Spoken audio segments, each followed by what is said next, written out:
Okay, back with you on the Bronx Buzz. Thank you to David Brand for his fine work. And we're going to switch gears and say a good evening to the Executive Director of the Urban Resource Institute. It is Mr. Nathaniel Fields. Mr. Fields, nice to have you with us, sir. Gary, thank you so much for having me and doing the story today. Uh, you wrote what as soon as I saw it, I said, well, we've got to have him on the show. He wrote this op ed piece for Gotham Gazette that said homeless children in New York City need more help to recover from trauma. I'll give a little background and then you can talk a little bit about what your piece was about and why you were motivated to write it. We have learned that there are over 104,000 children in our public school system who are homeless. And the thought of them doing their homework, dealing with the train, not having a place to live, who knows what the family structure might or might not be like. It is 10% of the system.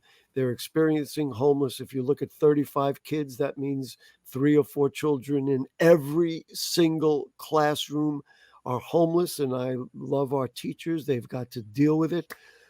I could go on, Mr. Fields. I guess my frustration is the same thing that motivated you to write that op-ed piece. Gary, thanks for setting the table as you just did. And not only me, right? The work that we do at Urban Resource Institute is transformational. We work to end domestic and gender-based violence, and we work with homeless families. We're actually the largest provider of domestic violence shelter services in the country. So when you hear other groups like the American Academy of Pediatrics declaring a national emergency for children as it relates to mental health, it needs to get our attention. And this has been percolating since well over the last decade, where we've seen the evidence and the data and working with young people, increased rates of thinking about hurting themselves, loneliness, anxiety, and of course, suicide from 2010 to And 2018. and let me just interject. So look at those factors that you just mentioned, which without a doubt are what 100,000 children are going through. And then add in the pressures of growing up in an urban place, of coming into school, of wanting to achieve, but, not having the same resources maybe that some of the other, and I'm not talking about rich or poor, we're talking about people who live in lower and middle classes. And those children don't even have those resources. It I don't even know what to say. So what do you do? What can you do to work with these children and work with these families to help them get to a point of stability? Yeah, and Gary, it's so important to say that because I think we New Yorkers can connect going through the pandemic together and the impact of the pandemic just on children. And you just talked about, and that was hard in and of itself. And then, of course, children who've been impacted by homelessness and domestic violence. So it's even more work and more challenges in terms of how do we support these individuals. And we know as a community we need to, because when you think about the overwhelming number of individuals in homeless shelters, and people don't realize this because they often see a single person, often male, often a person of color on the street, and they think that's the face of homelessness. You and I know that children are the face of homelessness in New York City, right? The overwhelming majority of individuals who are homeless are children. So what have we been doing? What are we doing? And then in the long run, then what is the future for? So okay, they get through school, maybe they get through high school. I mean, you talked about some of the devastating things, even suicide. Maybe they'll get, if they get through high school. I mean, my hat's off for kind of surviving that. But then what is their future? I mean, it seems hard to figure out how you can build that child up. So what do? You get into the schools, you provide services for the kids, because it's not only the children. Of course, these are trickle down issues with housing, start there, not to mention various employment issues for the family. And then, of course, the children need such support and care. So what do you guys do, and what did you propose in that op-ed piece that you think should resonate? Yeah. And everyone should read that op-ed piece. Yes. So here's the deal. This is what we've been doing, and this is what we want to do more of. We realize that we have a great opportunity to work with children who are in school who've been impacted by homelessness or impacted by other issues just generally. So, in partnership with New York City, we started the Relationship Abuse Prevention Program, dubbed RAP. It allows us to go into New York City schools, both middle schools and high schools, and work with the young people to understand what a healthy relationship looks like. Relationship between them and their peers, or even them and their Relationship between teachers? them and their peers, relationship between them and their family members, domestic Mm, violence, right? Intimate partner mm. relationships, as well as family relationships. And then build tools to be able to identify it. And then we support them in understanding if they're experiencing abuse, how to get help and support to reduce, to eliminate that abuse, Mhm. and to build a culture where they don't tolerate abuse. So we work with social workers, trained social workers in middle schools and high schools, where we touch about 40,000 students each Wow. year. Right? Big Congratulations. numbers, right? Big numbers. Those are big numbers.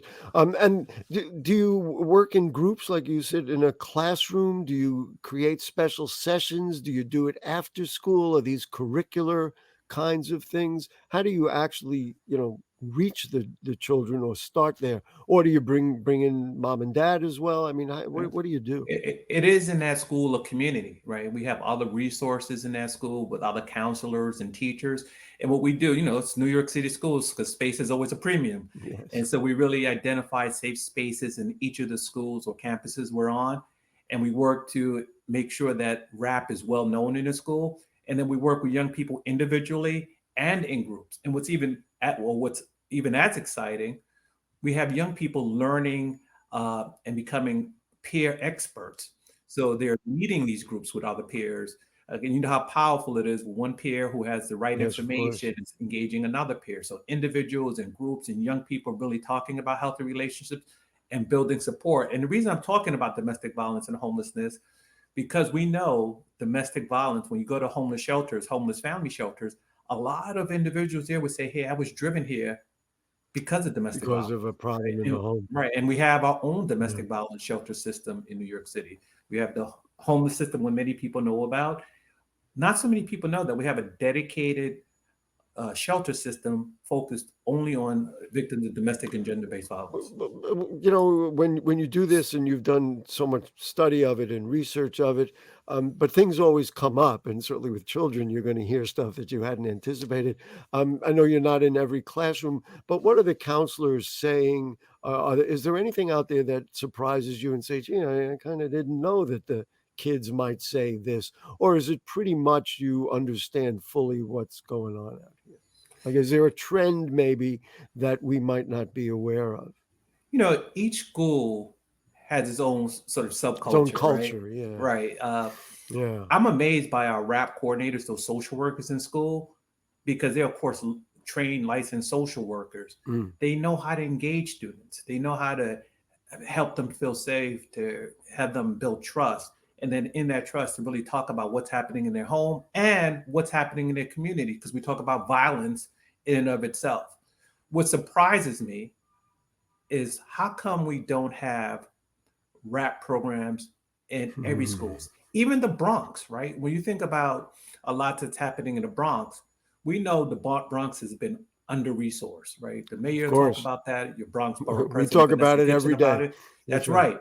So why wouldn't we talk about when the mayor talks about let's deal with the challenges downstream, invest in prevention like rap. Let's put rap in every middle school or junior high school, or let's even pilot it where we have data where we have a lot of domestic violence in certain zip codes and start to look at And intervening in a most you effective know way. that what that reminds me of is the the CompStat, which was such That's a right. revelation, where they analyzed crime in different neighborhoods, and it really was a very good tool to solve or at least address those kinds of problems and put resources in it, it would be real nice to break down this horrible homeless thing and then really look at neighborhoods. I'm just curious. You mentioned Bronx schools. Do you have a number? How many you're in? I mean, I don't know how you want to characterize what's there and what is still needed to be done. Yeah, I would say in working with the mayor's office to end domestic and gender-based violence, we are only in a few schools in the Bronx. What we Right. want to do is to look at the data. You know, we can take New York City's fatality review report that's put out every year and look at the homicides that are taking place in those communities, uh, and then be able to target those schools in those communities. Right. Say, And hey, let's have rap I there. got it. You're right on it, because now with the new policy toward dealing with mentally ill homelessness, and they're dealing with that, and they're going to assess neighborhoods in different areas and attack that. Why aren't we doing the same thing in our schools and saying which Bronx schools are having these kinds of issues, maybe more so than others, and then put the resources in to deal with it? I mean, that's basically what the outreach is here, right?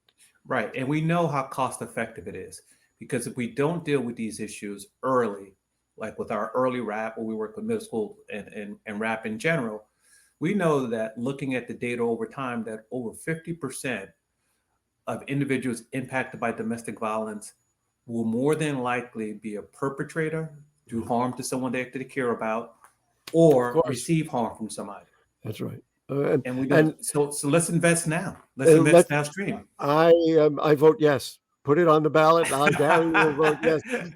And really, that's that's what we're all missing so often, is you got to put the resources in from the beginning, and the numbers are all there to show that the children who are in these situations are just the future is cloudy. Let's put it that way. Listen, Mr. Fields, if schools, let's say, are watching and their principals are watching, or they want to, others who say, "Hey, we'd like to get you into our school," how should they get to you? What should they do? They should go to our URINYC.org.